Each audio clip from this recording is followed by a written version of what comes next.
बड़वानी आदिवासी बाहुल्य क्षेत्रों में बेरोजगारी और गरीबी का दंश झेल रहे ग्रामीण बड़ी संख्या में 3 से 4 माह के लिए अपने घर से दूर मेहनत मजदूरी के लिए पलायन करते हैं। इनके पास न तो कोई रोजगार के सशक्त साधन है, न ही कृषि के लिए भूमि कार्य। ऐसे में अधिकांश आदिवासी परिवार बड़े शहरों में रोजी रोटी की तलाश में निकल जाते हैं।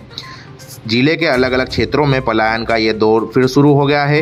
ये पलायन न केवल ग्रामीणों को अपने क्षेत्र से दूर करता है, बल्कि उनके बच्चों को शिक्षा से भी दूर कर देता है।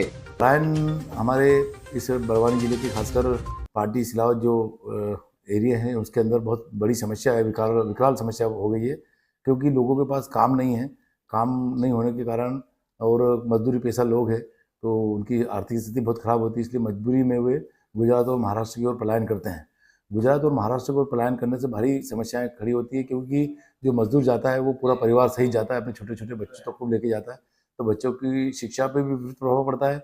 और जो जाते हैं उनका जिला प्रशासन द्वारा या पंचायतों द्वारा कोई रिकॉर्ड नहीं रहता कि इतने लोग कहाँ कौन कौन से गाँव में पलायित होकर काम करने गए। तो इससे क्या होता है कि वहाँ पर उन लोगों को वहाँ के लोगों के द्वारा बंधुआ मजदूर बना लिया जाता है। कई जगह महिलाओं के साथ शोषण हो जाता है और कई अप्रिय घटनाएं उनके साथ होती है। उनको कोई देखरेख करने वाला नहीं होता है।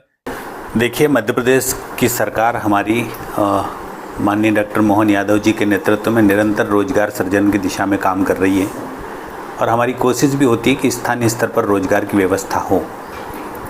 आपके द्वारा ये अवगत कराया गया है कि कुछ ग्राम पंचायतों में, कुछ गाँवों में लोग पलायन कर रहे हैं। तो पलायन के अनेक कारण होते हैं। कई बार हमारे आदिवासी समाज के लोग गुजरात और महाराष्ट्र पलायन कर रहे हैं, वहाँ पर ठीक मजदूरी मिलती है, ठीक काम मिलता है, ऐसा उनका सोचना है। लेकिन ये ठीक नहीं है, क्योंकि उनको पूरा घर और बच्चों को छोड़कर जाना पड़ता है। बच्चों की स्कूलें प्रभावित होती है।